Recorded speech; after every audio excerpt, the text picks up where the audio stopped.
This episode of Nuff Said is brought to you by Tweaked Audio. To get awesome headphones, go to tweakedaudio.com and use the coupon code Southgate to get 30% off, free shipping, and a lifetime warranty. Or you can get there through the link on our website, southgatemediagroup.com. Recording has started. Hello and welcome once again to Superconnectivity. I'm your host, Charlie, the Professor Esser. And with me, as always, is the blue-eyed bomber from the Burger Fits. Phil me and Perich. That's the guy. Hey, Philip, so glad you could join us. By the way, me and Tristan have been watching Green Eggs and Ham. Oh, yeah? And Tristan is thinking we might like to do a podcast on it. Oh, cool. Okay. Yeah. If you want that on the Capes and Lunatics Network, Tristan is available. Sure, why not? Okay, good. Anyway, getting into the nitty-gritty of the world as we know it today. So this news that made me smile today is Marvel is going to be incorporating Ultraman into their universe. Yes. And this I found very interesting on a bunch of, well, actually, let me rephrase that. We don't know if they are going to be integrating Ultraman into the Marvel universe or if Marvel is just going to be producing Ultraman comics in an Ultraman universe. I am hopeful it is going to be Ultraman in the Marvel universe. Wait, so we have kind of like that character. We have Ultraman. Well, exactly. Well, they do have a lot of monsters in the Marvel universe, and those even monsters that predate Godzilla. Actually, do they predate Godzilla? And they Was also those have the Godzilla. 50s? So, yeah, I think maybe some of the monster comics might have predated Godzilla. You know. Although, as we saw in Avengers this week. They now have their own Godzilla, which is Starbrand Godzilla. Oh yeah, back in prehistoric times, yes. Yes, that was cool. Well, but now it's an established character they can bring back. The first Starbrand. Which would be awesome. Yeah, so Marvel is going to be doing something with Ultraman. Marvel right now has Conan, and honestly, acting like Conan's here forever. And it makes me wonder if Marvel and Disney, obviously, because they are one and the same, are getting more into the into the licensed properties again. For those who remember, Marvel in the 80s was very big about licensed properties. The Transformers, G.I. Joe, really defined the entire genre of the licensed property book. And now I'm wondering if Disney is getting into that. And if Disney is getting into it with the idea of once we license it, now we own it and it becomes ours forever. You know, we're not going to find ourselves in another ROM Space Knight situation where we build out the universe and then, you know, the toy company decides they don't need Marvel anymore. Well, I think with Disney now, you're giving them out. now that they have now that Disney's running the show, I don't think they're going to let anything go that they don't want to let go. Well, exactly. And you build out a universe for ROM the Space Knight, which of course is still Marvel's universe. Marvel owns the Space Knights, they just can't use ROM. And we're going to be getting maybe that's why they're bringing in Ultraman as to be their new ROM. I don't know. We'll see if Ultraman is a Space Knight or if they're going to tie it in. How they're going to tie it into the larger Marvel universe. But it's exciting for me because I love Ultraman. You know, I was a much bigger Ultraman fan than I was a Godzilla fan because first off, narratively, I think it's a better story than any Godzilla story. Mm-hmm. You still got giant monsters, and it was a serial form. It was a series. So, Ultraman and Johnny Sokko and his giant robot. Those are my two core childhood series that I love to watch every Saturday morning. And I'm just so glad that at least one of them is coming to Marvel. So now it's going to be my two loves made one. Nice. Yay. What is your question, Tristan? I think both of the Fets are dirty, sinful mask removers who will never be saved because they do not follow the path of Mandalore. Well, I mean, that is true, because apparently Mandalorian never takes their mask off. Yes. Then that confuses me. How would they... Well, I guess they maybe like eat with a straw. I don't know. But that is the way. Well, I mean, kind of, both of them follows the Mandalorian way. We never saw him take off his mask. Lots of except when he's a little kid, he doesn't wear his mask. Yeah, because he's kid. Can you hear Tristan at all right now? Or? A little bit, yeah. Okay, you got to speak up if you want to be on the show, Tristan. Anyway, let it be for right now. So did you see the latest episode of Mandalorian? No, I did not. I'm planning on watching it today, but I mean, you can spoil me if you want. Because I did. Is there something big happen in it? Yeah. Oh well, it's beautiful. It's beautiful. Has anyone noticed? Oh, what did you notice, Tristan? I actually kind of noticed that I was actually thinking that the main Mandalorian we're seeing kind of has a similar helmet shape to a Boba Fett and Jango Fett. Well, yeah, that's a Mandalorian helmet. They're all kind of shaped like that. Yeah, but we saw other Mandalorian helmets. So the plotline is basically, the Mandalorian dropped off, I'm going to call him Yodi. Or Yiddle. I'd go between Yodi and Yiddle. I think Yiddle might be a good name for him. No, actually, little Yodi. Well, little Yodi. Well, but I don't know how the Yodish race. So you only know the two, and they both have YD sounds in their name, so that may be a thing with the people. The baby looks cuter than the older person. Well, you look cuter than me too. So when you're cute, when you're a baby, you're cute. That's why the parents don't eat their baby because they're cute. You don't eat something that cute. Anyway, but Is that what you did? Exactly. That is the only reason. But moving right along. So the Mandalorian. Okay, so he returns. He's got the prize, and he takes it to the bad guys, and he gives it to them, but then asks, "What are you going to do with him?" And then, or what are you going to do? What are you going to do with the asset or the package or whatever? I forget what he calls it. Does not use a gender pronoun because I noticed that. Because someone had made I saw something where they said what his gender was revealed, but I didn't see it. So, right now we don't know if it's a male or a female. But he asks him that, and then Werner Herzog says, that does not seem very Mandalorian of you. You took the job, you got your pay, and never speak of it again. And so he's like, yeah, okay. And he takes and he's got basically a mini fridge full of those little Beskar bars. Which he takes back and basically gets an entire new fly armor. Oh. So you see him he's got this silver shiny armor. He's walking out. He is all pimped out. It is great. But you also see the tensions amongst, because we see that there actually are other Mandalorians in this whole thing. And it turns out that this is only one Mandalorian goes out at a time. So you never see a bunch of Mandalorians together, because there are a lot of Mandalorians, but they're all hiding. Yeah.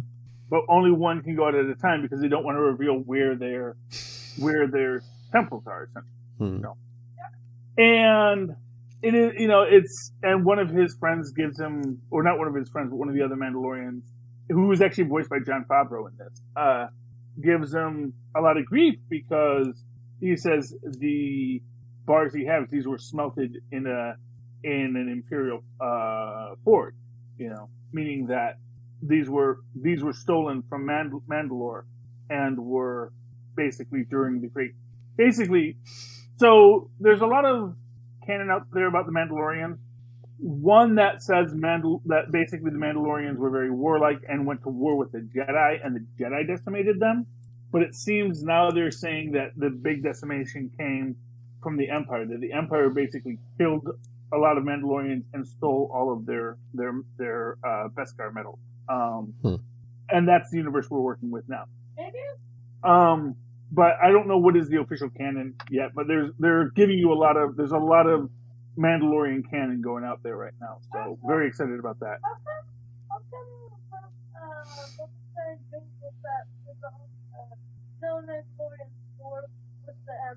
Because they were not true Mandalorians. I'm not quite sure what it is. I think Jango Fett might have been a foundling as well. They make a big point about the foundlings, but I think he was never really as, like I said, he's a filthy, sinful mask remover. So yeah. Moving right along. So it goes into this thing where the Mandalorian, or Mando, as the guy calls him, which is, to me, sounds kind of insulting that he calls him Mando, like, oh, he's a Mandalorian, so we're just going to call him Mandalorian. It's like, I actually have a name. But anyway, yeah. So he takes another job, and he's going to go track down this errant prince's son, and he's of the same. I think it might be General Akbar's son, because it's definitely the same species. But he's about to leave, and then he decides to go back and basically get Yiddle back, and he goes and gets pinned down by all the bounty hunters, because now all the bounty hunters are after him. But then the other Mandalorians come out because it is our way, and they save his butt. It's really great. It's awesome. So yeah, it's better than I'm telling it, but yeah, it sounds good. It's a really great series, and like they said that I have spoken with such a big deal, and now it is the way. It is now the it's like one word catchphrase. Jon Favreau is just killing this series, just really owning it. And really reinvigorating Star Wars. This is why Disney bought Star Wars. Not to make the 9 films that Lucas had, but to actually have an extended universe that they could play in. And I think The Mandalorian is giving them that space. So it is great. Also, we are going to be getting Yiddle merchandise just in time for Christmas. Have they confirmed and then that? we'll find out what his actual name will be. Because he is, he is not officially Yiddle, although I think they should call him Yiddle.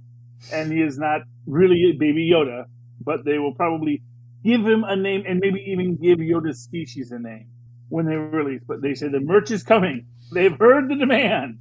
Magically, there's a lot of merch for Yiddle right around Christmas, as luck would have it. We didn't plan that at all. Oh, no, yeah, no. I mean, again, there are adults who buy that stuff too, but I'm just like, you got a family-friendly show. You got kids watching, yeah. Well, sort of family friendly. Well, it's more family friendly than like DC Universe stuff, or they're not dropping F-bombs they're not dropping F-bombs every 2 seconds. Yeah. No. And this is it's a classic Western, classic stoic, Ronin samurai kind of concept. As they say, it's very, very, very derivative of what's it called? Lone Wolf and Cub. Yes. Well, not derivative, but yeah, very heavily influenced. And I think Jon Favreau has said that as much. Like, yeah. Although, speaking of comic book influence, you heard what Kathleen Kennedy said about Star Wars. I don't know if I did. What did she say? She said, it's a lot harder to make Star Wars films because it's not like there's a comic book or novel that you can base it off of.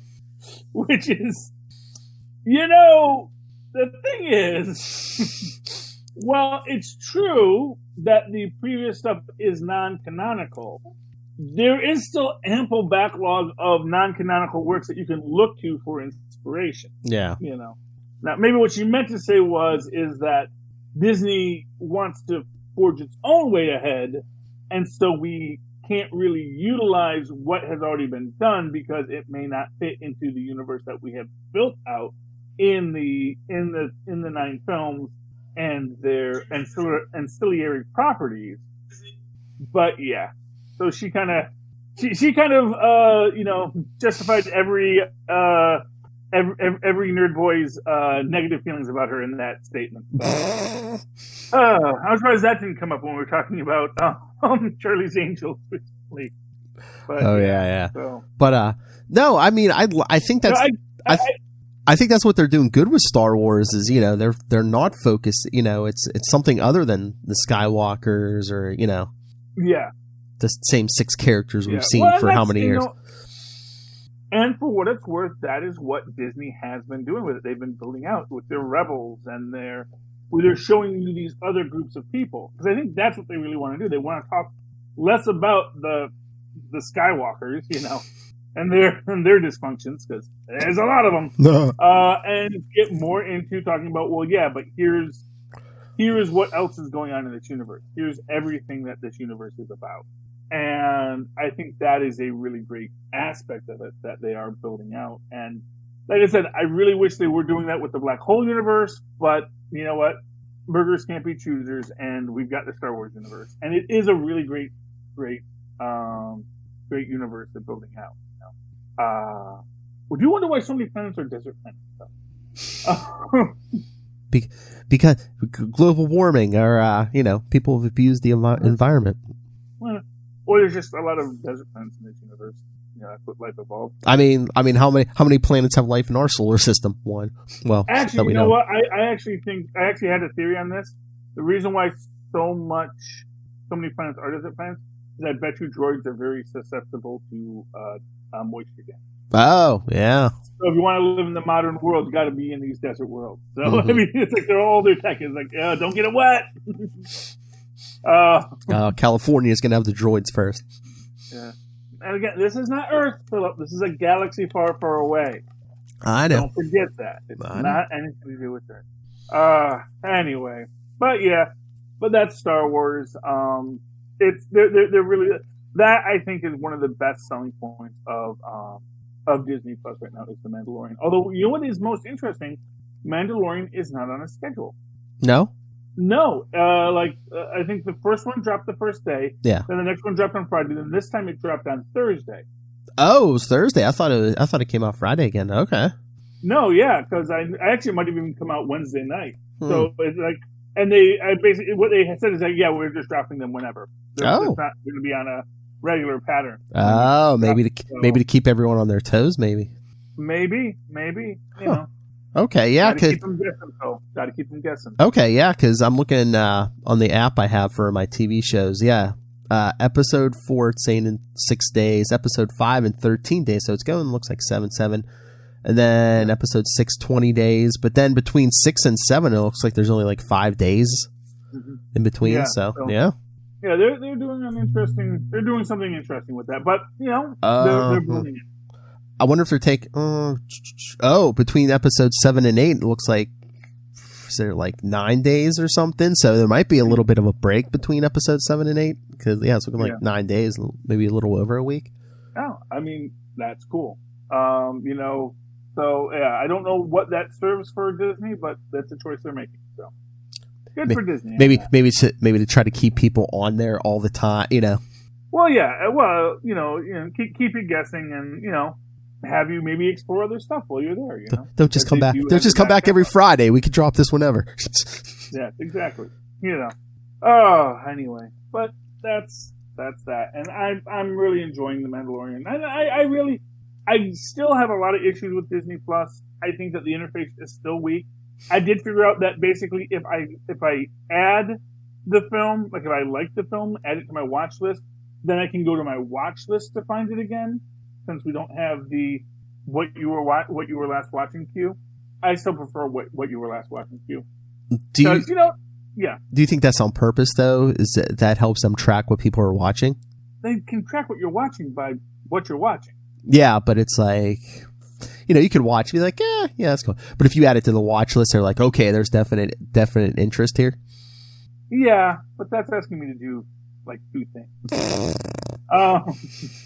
I don't like to do 2 things, Philip. I really like to do 1 thing. Maybe half a thing is what I want to do.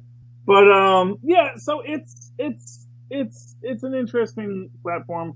Like I said, I think they definitely need to work on it. I think they have gotten most of the bugs out of it. I thought it was giving me problems this morning, but then I realized I just had to restart my Fire Stick, and then it was working pretty good. So that's good. And in general, I think this Disney Plus thing may be doing okay. So people seem to like having all of Disney's movies at their fingertips. Although, as I said, still no barefoot executive. I need my Kurt Russell. What's with him and feet? The barefoot executive, the computer wore tennis shoes. Yeah, well, he didn't write them. But maybe someone there had a thing. Kurt Russell's feet. But you know what? I'm not even going to go there. Oh, okay. Was there any other news you wanted to talk before we got to the comic books this week? I don't think so. We did comic books last show, but we still have more comic books. Oh, yes. Yeah. Let's go with Agents of Wakanda. Okay. Which I found a really interesting thing because they're basically doing the Black Mercy story from Spider-Man on the moon. Because we open up with Brew and Ken Hale, a.k.a. Gorilla Man. Actually, we don't open up there. So where we open up is actually, I guess the moon was just recently returned to that return to Earth after after the big fight between the Challenger and the Grand Master. Oh, okay. They sent the Earth back, but the Moon was kind of stuck, was still there for a little while, but recently came back. And apparently the Gardener is, as they say, currently suffering from a bout of space madness. Decides to plant something on the Moon, as you do. And meanwhile, Ken Hale and Brew are like working on the Agents of Wakanda satellite thing, and then they realize something's wrong with the Moon. And then basically they send the message back to Wakanda that the Moon is hungry. Dun dun dun. And we see that Mockingbird's in this one. And so Mockingbird was John Jameson, Black Panther, and Okoye go to the Moon, as you do, and they fight a big green thing. And then what happens is once you get taken in by the green thing and its spores, it puts you into like a little juice pod, as it were, and you live your favorite fantasy. So Brew has women fawning over him as he talks to computers. Ken Hale just drank Ursa Major under the table in a drinking contest because that's his idealized world. And yeah, and everyone's getting captured by these things on the Moon, and see they're in their little tubes here. And next issue, we get our Man-Wolf back. No. Hey. Well, you can't have John Jameson in a book without a Man-Wolf show up. Yeah, I mean, that was fun. I liked that book. What was that? Was that issue 3? That was issue 3, Agents of Wakanda. So, so far so good with it. We'll see how it goes. Well, that's what me and Lilith were theorizing about the other night. We're like, because the whole thing with Chadwick Boseman saying he wasn't interested in a Disney Plus series. And we're like, well, why would he be? He has the movies, but maybe they're talking about either an Agents of Wakanda Disney Plus series or maybe even like a Shuri series or something. Yeah, well, which would be great. But I got to be honest with you, him doing that was just really. Yeah. That's not how you. That's not how you bite the hand that feeds you, man. Is that like a not so subtle negotiation tactic too, though? It's like you got me contracted for movies. If you want the streaming, it's going to be a little extra. Yeah. Why don't you ask Terrence Howard how fun it is to negotiate with Disney? Okay, so that was actually even that was just Marvel. They're like, oh, you know what? No, okay. You don't want to do the other projects? Okay, guess what? You don't have to. And it is that's what's before this thing blew up. Yeah, and well, you know what? Not for nothing. Who's the guy who played Killmonger? Michael B. Jordan. Michael B. Jordan. You know what? If suddenly Michael B. Jordan replaced Chadwick Boseman as Black Panther in the next episode, it might go okay. Because people like Michael B. Jordan say, well, he was so good as Killmonger, we just thought we'd have to bring him back. And since we had some issues with Chadwick Boseman, who, didn't really want to do a lot of Disney projects anymore, we said, we'll let him go do what he wants to, and we'll be fine. We just slide Killmonger on that throne. Yeah, speaking of Mockingbird, one thing I did want to talk about is we do see that we have the Force Works 2099. 2020, I think. Oh, 2020? Yeah, it's not set in the future. Yeah, no, I think it's... Yeah, I think... Oh, that was Force Works 2020? I'm pretty sure. Let me double check that. I thought that was another 2099. Yeah, no. Oh, okay. So that was just another Force Works. We got Mockingbird, we've got U.S. Agent, and War Machine. Oh, and yeah. Get all of our characters still active in the MCU back into a new book. Oh, yeah. Because I think it's kind of like a tie-in because of course they're going to be doing some sort of event with Iron Man next year for Iron Man 2020. Mm-hmm. Yeah, well, that's cool. Got the Future Foundation. I think this is like the second to last issue. Because no, this one is getting, this next issue is the conclusion. Well, what issue number is that? This is Future Foundation 4. Okay. So 5 issues it got. Very disappointed to see it going, but what are you going to do? Especially since last week you found out that Lidge is back. And, she killed the Snark Killerath.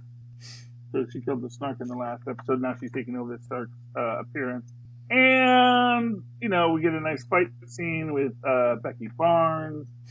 And, all of the great fighting that comes with that. We see the Moloids have the piece of the Molecule Man.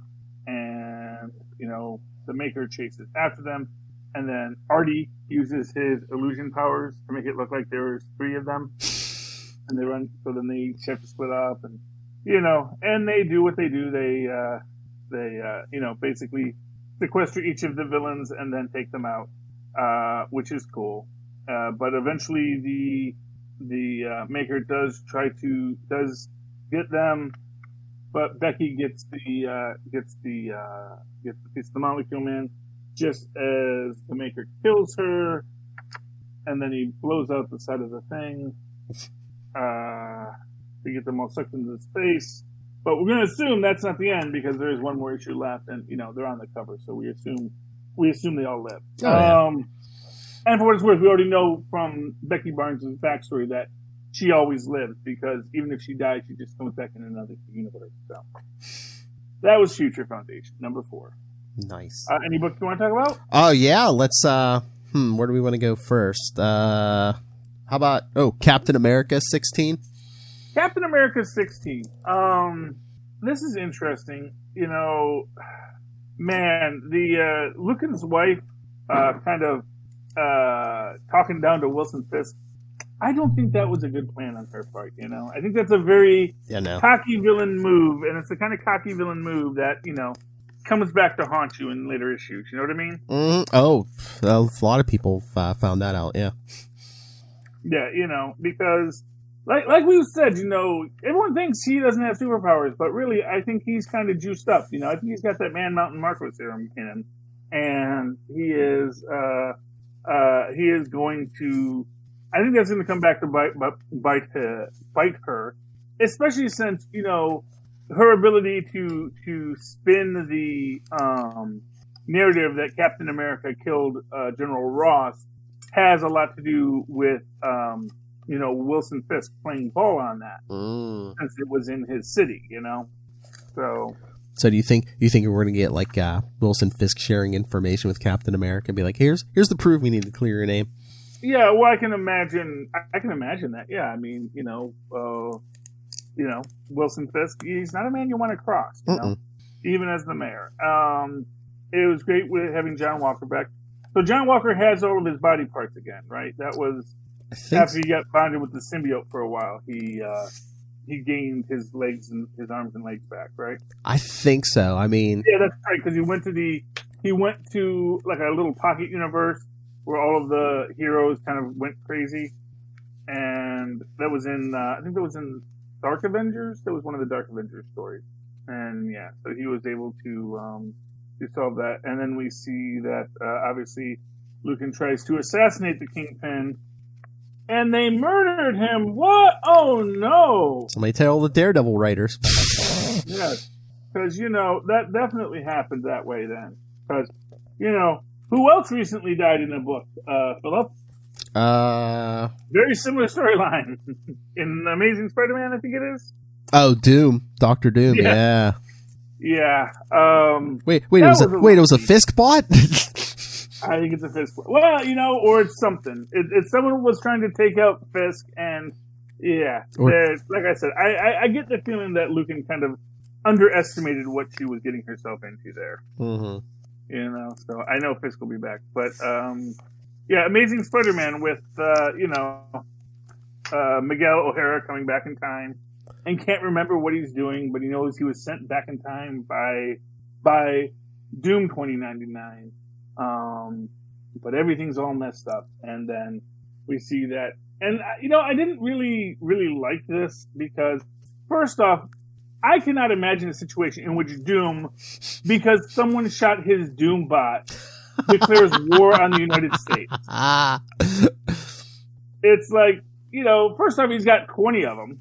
Like I said, that just seems like some bad code in some rogue Doom bot. Yeah, but the person doing it thought they were trying to thought they were destroying his royal personage. It's the thought that counts. Charlie has her.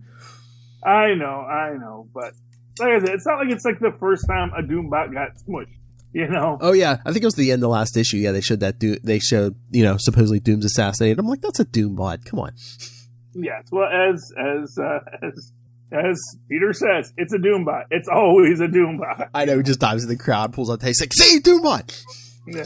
I like what he says. I don't think Doom has left his apartment in like the last 10 years, just sitting there watching Hulu. Hey, Grand Synergy.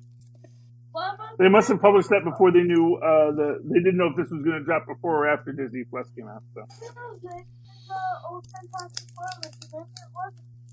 maybe it was. Yeah. So that was interesting, but yeah. So that's 2 books where someone gets shockingly assassinated by a sniper in New York City. Yes. Because nobody thought that would be a thing. Like, what? They have a sniper in the city on the building that I'm coming out of? Get out of here. I didn't prepare for that at all. Yeah. In other news, Immortal Hulk, like I say, it's starting to... It was really good for a while there, but now with the whole Roxxon... I mean, I get sort of the idea where it's like, oh, Roxxon is like Fox, but with oil, and they have their own Berserker army, which we established previously, which is cool. But also, the guy's running around as a Minotaur now, which is not as scary as he thinks. That's my thing about the Minotaur is it's not as scary as you think. You're a giant cow. With horns. With horns, yeah, and hey, don't get me wrong, cows are very big, bad animals. They will crush you. They will kill you. But, still with a Hulk. Like, acting like, It's a Minotaur. It's a magic cow. Yeah, but it's just not as impressive as he thinks it is. And, and as they say, they took out their media empire. And, Rock's face is down. Yes. So, and then we also see that now... Hulk smash servers. Hulk smash servers. And now we see that, of course, in our final day, him and Banner having an understanding, and now Hulk can go out in the daytime. Mm-hmm. I'll miss you too. I'll see you tonight. Have Grandpa tell me what time to pick you up. Can I wear this? I'd rather you wore the heavier one, Why? because it's only 35 degrees out right now. I'm wearing 2 shirts. I know, but Lola. Put on the heavier one. Put on the one with the vest sewn in. It's 35 and sunny, but sending him to his grandmother's house. Yeah. Very AR on the Samsung. Yes, it'll be great when they dropped FNAF VR. AR. I'm sorry, the augmented reality FNAF game. So it's like Pokemon Go, but it's with animatronics trying to kill you. Oh. And yes, but the problem is that it's only for iPhones. So just, we're an Android family, so. Well, I keep waiting. I'm like, when are they going to do something like that for like Marvel? I have wondered that. Because Disney's got to be working on that. Come on. I guess the idea is that it's like first off, how are we gonna? And the problem is like if you lived in the city, great. But like if you live where you live, and you turn it on and you just see Spider-Man. Where's Spider-Man going to swing from in your neighborhood? What? The green cord stuff. Well, you need the green. Oh, you need the green cord. What is it? Cords, boy, cords. There we go. No problem. Okay, sorry. That's okay. We have a lot of cords in this house, and I had to do something with the radiator this morning, so it got stuck in the radiator. Anyway. But yeah, the whole Hulk thing. So is Devil Hulk taking over, or is everyone merging? And it's like if Hulk can be out in the daytime now, if Banner gets killed, when's he resurrecting? Yeah. Well, or more to the point, if the Hulk gets killed. Oh yeah. Because that's the thing. So it's like I'm wondering where they're going with it. We'll see. But like I said, it doesn't have the emotional punch that the earlier books of it did. Because now it does just sort of seem like it's just a superhero book. It's just like, Hulk and the Agents of Smash, but like, yeah.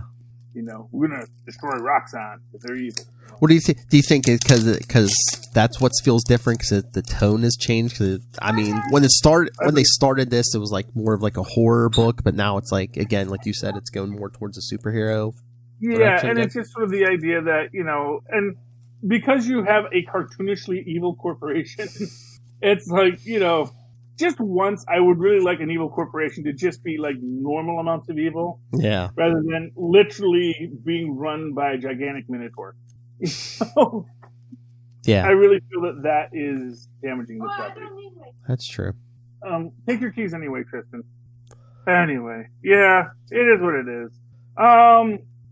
Should we get the sadness in your life? The final issue of Loki. Dan didn't even tell us. Didn't even warn us. I just, again, like you were saying, I wonder if he was under orders not to say anything. Because, I mean, it was only that interview was only 2 or 3 weeks ago. You'd think he would know by that point. Well, and like what was weird about it is that it's obviously the last book, and they knew it was the last book, but they didn't announce it was going to be the last book until after it was published. Do you think sometimes when they announce early, if they announce it by issue 3 or 4, hey, the series is ending, the people are just like, why? What's the point of picking up issue 5? Well, I mean, I guess maybe some might. I just think that's what they're afraid of. Yeah, but that's fine. But normally people know, though. Yeah. That's what's weird. It's like I think normally people know that the book is coming to an end. Because the writers know. I mean, I'm usually blindsided, but I don't read a lot of the trades. Yeah. But this time, it really seemed like it wasn't made known.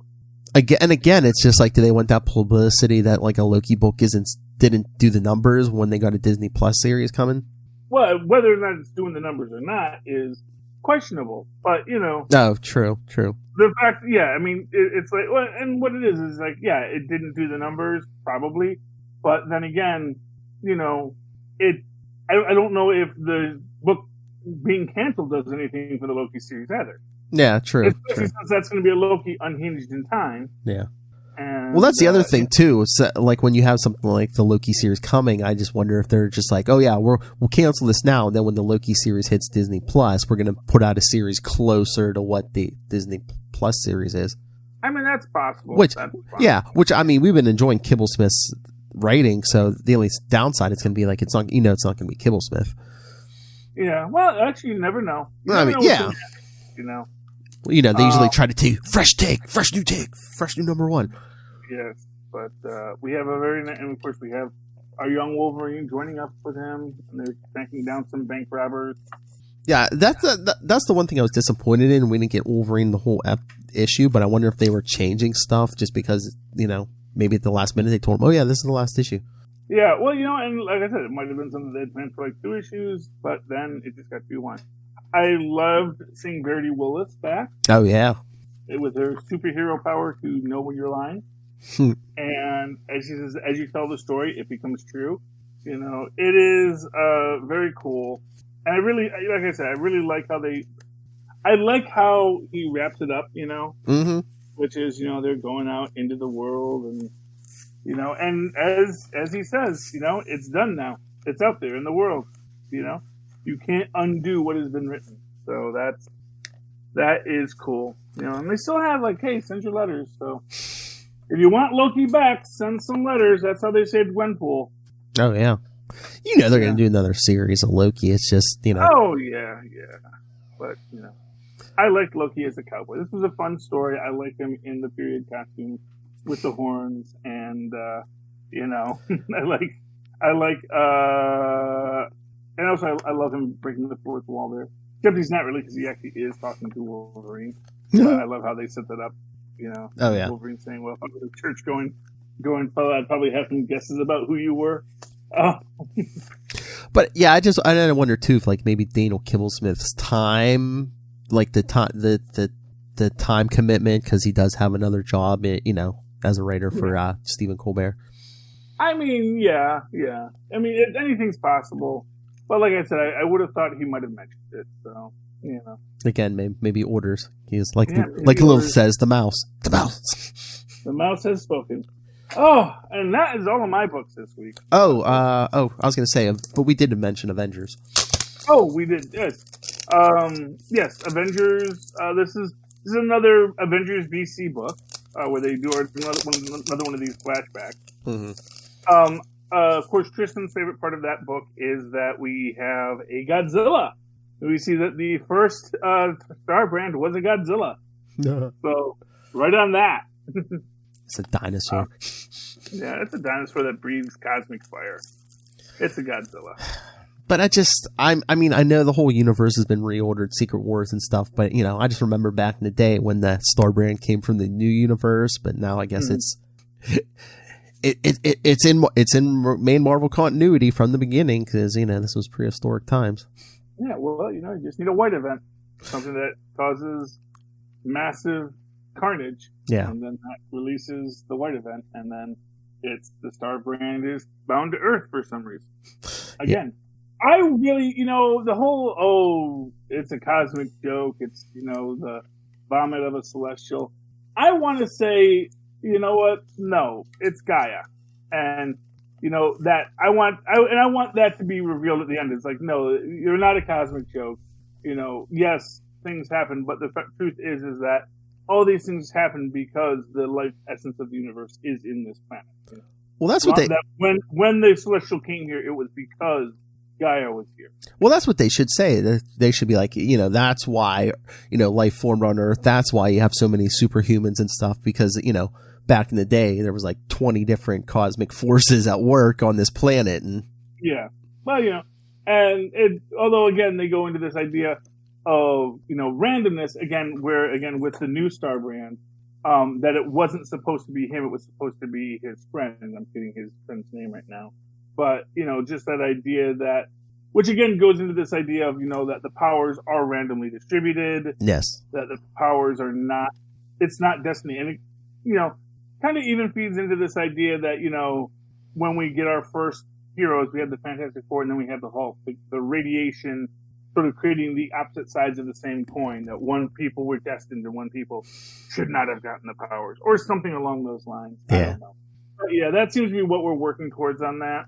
I enjoyed it. You know, I liked the book, overall. I like getting this little backstory with it. Although again, the guy's very sad. His husband died. So Oh, yeah. that's sad. You know, and his husband was such a nice person, you know, but then not so much. I mean, it's just weird. I mean, I guess I don't know how caveman culture went, but I was like, was anyone that loving back in that time period? Why not? They're human. I guess, yeah. You know, they're no different than you or I. People I know, they just paint the picture of cavemen. It's like, you know, they always club their mate over the head and drag them off, but that wasn't actually real, Philip. I know. You know that, right? I mean, I'm not saying they literally did that, but I'm just saying they always paint the picture that's, it was you know, a cruel and brutal time, but you know, but people still found love. That's true.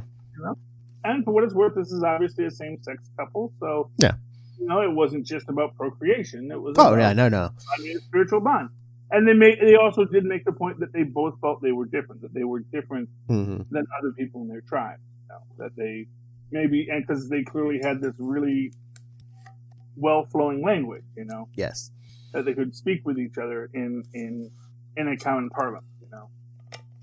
That it could be translated, their thoughts could be translated between each other easily. So, you know, we don't know. Maybe a lot of the other people in this world are, you know, just hitting each other over the head with rocks. But, you know, these two were special because these two were drawn to the Star Brand, drawn to the garden. You know, again, the suggestion that there should be an essence of Gaia in this story. So, okay, yes, point taken. There is a guiding hand, you know. Mm-hmm.